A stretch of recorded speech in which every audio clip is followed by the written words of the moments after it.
Hey guys, what's up? Public here back with another video, and today I'm going to do kind of a deep dive on rotation for Shadow Priest in Mythic Plus.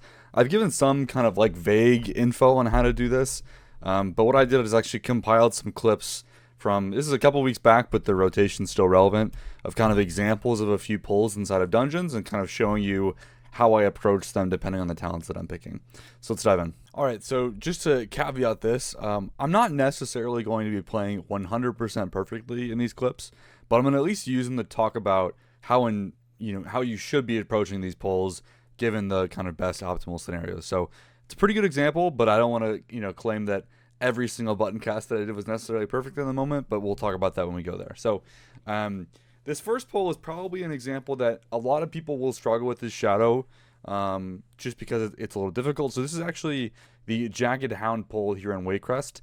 I think this is relatively common, especially on a week like this. It's an Incorp and Sanguine, so it's very beneficial to kill everything at a similar time. That way you're not like staggering the Sanguine drop. So you can see the tank goes out and pulls out these hounds. Right off the bat, you can see, and I'm going to talk about my positioning here first. It's very important that you're pulling with the tank. So you noticed I've already pressed fade, like as the pack is being gathered up. When it's not entangling weak, this is pretty free. And the reason why I do that is to basically drop my threat at the moment. So it kind of lets you free cast for the duration of fade without worrying about picking up threat. And what that allows me to do is to set up as the pack is being brought in, even though the tank's aggro might be kind of shaky at that moment. So you can see I've already faded, and now I'm going to cast 1-2 Vampiric Touches, and then I'm going into my rotation. The reason why I'm only doing 2 in this case is because I need to get rolling because the pack might not live very long. This is one of those cases where I'm overkilling a little bit here, because you could argue maybe it's better for, the Warlock or the Havoc to take this pull and I don't have to worry about it. But kind of using that caveat because it's different for every group. That's what we're doing here. At most, you could do 4 Vampiric Touches. That's kind of like the soft cap there as they're being grouped up, but it does kind of depend on what the pull is and how long it takes to be grouped up. So I did my 2 Vampiric Touches, and then I'm just going right into my cooldowns. Mindbender into Dark Ascension, I PI, Balefire Branch, and then lob Shadow Crash immediately. And this, you can see, will get me most of my targets dotted here. And at this point, I'm kind of just dumping my Insanity to get the pull going. And at which point, you kind of dump whatever I have left. And you noticed at this point, I've kind of, if I go back just a little bit, you'll notice I do weave in a Vampiric Touch because I noticed that I didn't miss a mob. This is something you can feel free to kind of dot anything that's left over. You can see this Hound is kind of sticking out where I'm like, oh, didn't actually dot that guy. Back to my original point, I want to try to make sure things die relatively evenly because of Sanguine. So even though at this point I have cooldowns running, you're going to see, I think I use the Mind Spike charges, and then I go into Vampiric Touch. So I do Mind Blast, Mind Spike, Insanity, and then I do a VT here. So this VT here is not actually strictly optimal in terms of damage because I do have Death Speaker available. I still can spend Insanity on Devouring Plague. I have a Mind Blast coming up. So normally I wouldn't use this VT here, but I was actually, trying to get things to die relatively even, or at least I knew everything else was about to die soon anyways. So that's why I weaved in that Vampiric Touch cast. And then you can see the pull is basically finished here at this point. And this is a good poster child, or a good example, I should say, of like why Dark Ascension is actually quite valuable here. With that, I was able to mostly get the whole pull dotted. Didn't have to really worry about extension because it died so fast. And this is a 27 fortified, so things are dying very quickly. And you can see, even though it died, it's a 27 key, it's up there. It's not like super high push, but you see, I still have Dark Ascension running, so I technically still had some more gas in the tank before everything died. Kind of goes to show you that like Dark Ascension is still very valuable, because if I was running Void Eruption, I would have considerably more left on my cooldowns, and there's, we're kind of just finishing the pull here. So that's kind of this pull. It's pretty, you see the Incorp's coming as well, which is fun. And then we're going to kind of change to the next one. So that was the first pull. And this one, I'm also going to kind of showcase. This is the same dungeon, just a couple pulls later. Another example where the tank is grouping. You can see I'm doing my Vampiric Touches as things get going, and then I ramp into my cooldowns here. In this case, I did lob the Shadow Crash first. It kind of, depending on when the pack is going to die is kind of when that's relevant. If you're kind of worried that I need to get my damage out really soon, and I can't wait for Dark Ascension, it can be okay to lob it early. In this case, I'm just like super worried about the maggots and the spits here, so I'm trying to get things dotted as soon as possible because I need those to die quickly, otherwise my health is in danger. So which is why I lobbed the Shadow Crash earlier there. And again, I'm going to highlight positioning here is very important on a pull like this. You can see I've transitioned to being in melee now.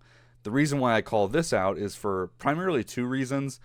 One is we have Psychic Scream, which is an AoE stop. If you're talented into it, it's a 30-second cooldown AoE stop. For the most part, works on everything besides undead, which, you know, is usually okay, although in some keys that's kind of annoying, Waycrest being one of them. But in this pull, it's okay. So that's one reason why I'm in melee. The second reason is also you get that a lower travel time on any shadowy apparitions that are being spawned at this point. So being in melee certainly has its advantages even as shadow. You just got to be careful, especially with like frontals and other things happening.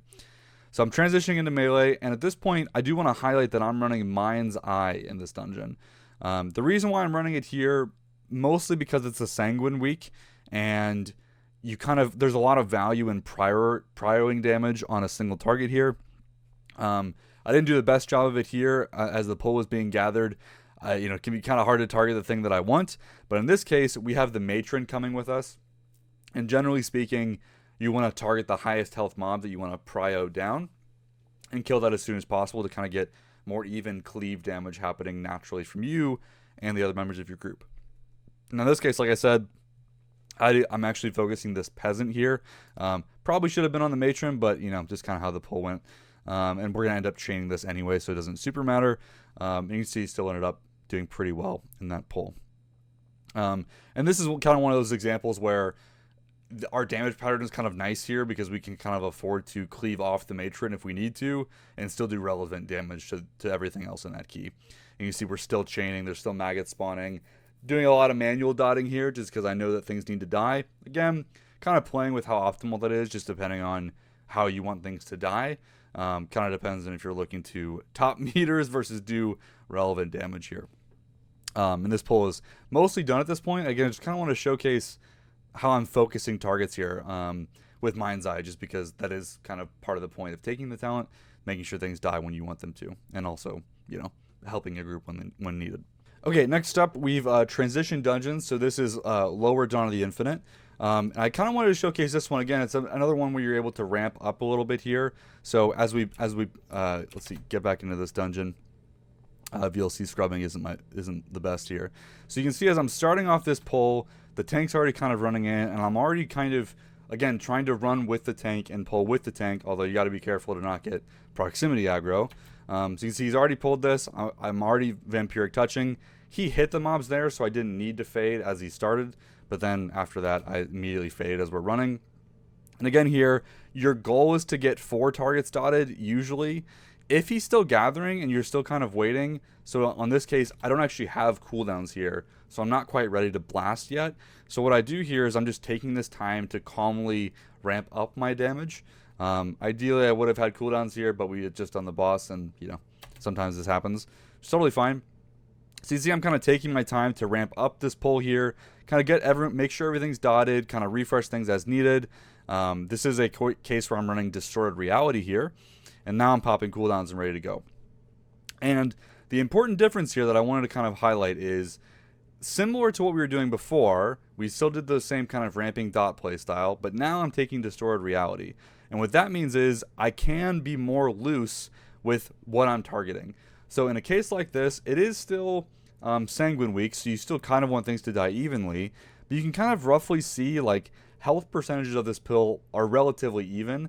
You could argue maybe some of these mobs are a bit more deadly than others, especially the guys that are jumping out of the pack. You know, getting better damage on them is helpful.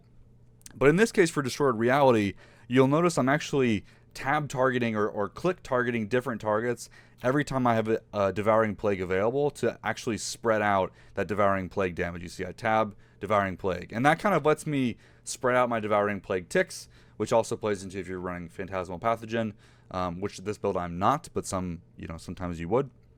And you just get that extra mastery activation on a build where Dark Ascension does not normally have that, to kind of give you that benefit. So just kind of showing how that works out. Did not end up, topping necessarily on this pull by any means. There's kind of a lot going on here. The setup wasn't the best, but just kind of showcasing what it looks like to do that kind of tab devouring plague style.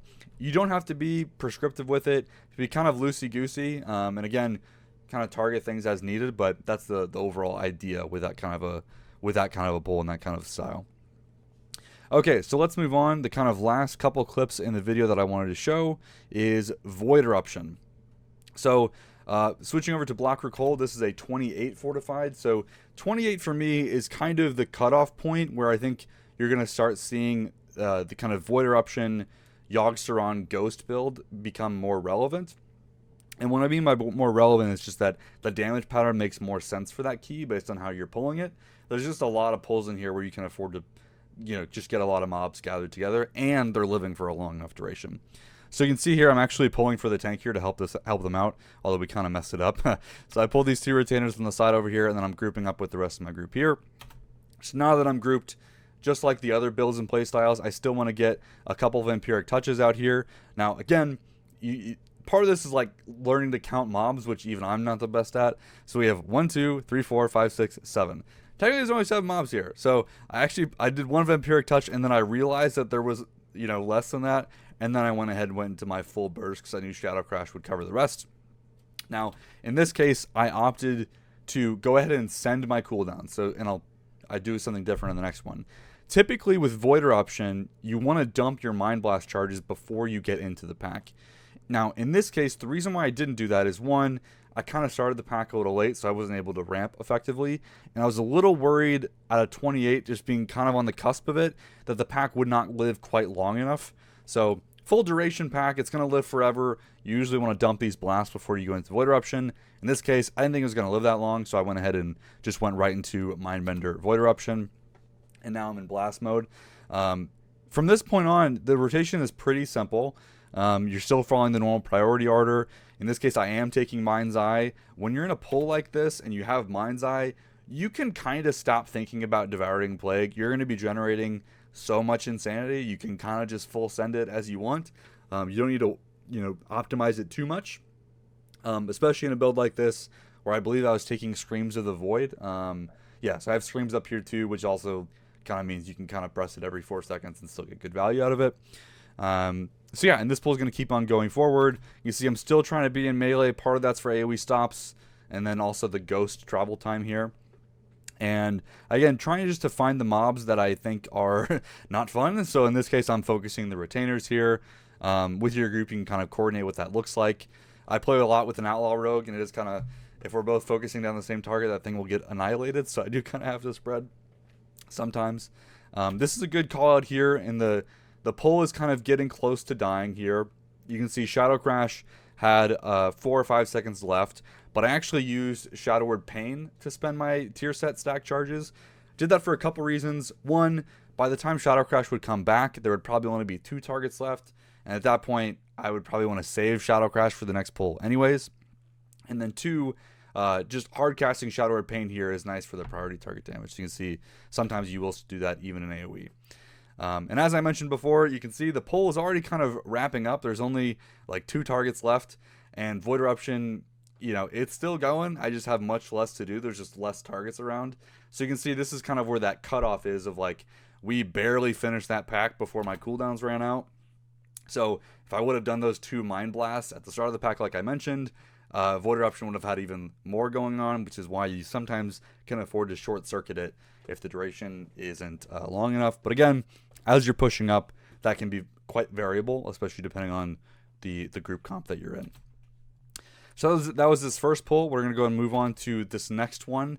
Again, just to kind of highlight similar things here of this playstyle. The main thing here is just understanding where you want to be position-wise, and then also what you want to focus down. So in this pull in particular, I know that this Risen Arcanist is going to be kind of annoying for us, mostly because of the kick situation. As a priest, we don't offer very much there.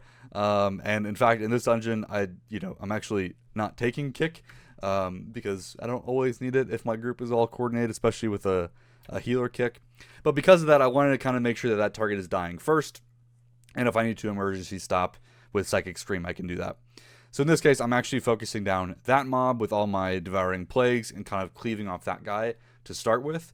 Under normal circumstances, you could also pick the Scout if you really want to prio that down, or the Champion in this case because it just has more health. And you see, you're kind of just starting the pull as normal. Now here, not that I'm cheating, but I did get kind of some help here because I started the pull with full cooldowns and I got a Yogg Saron proc to start the pull, which is just mostly lucky. I don't think I really planned that. So you do see quite a lot of blasting here, especially when things are stacked up.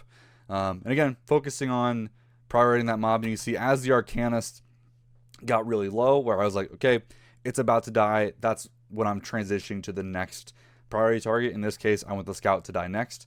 Now, the reasoning for going to the Scout here as opposed to another mob is really route dependent. So you really want to know, like, okay, based on my route, I know what we're going to be pulling next.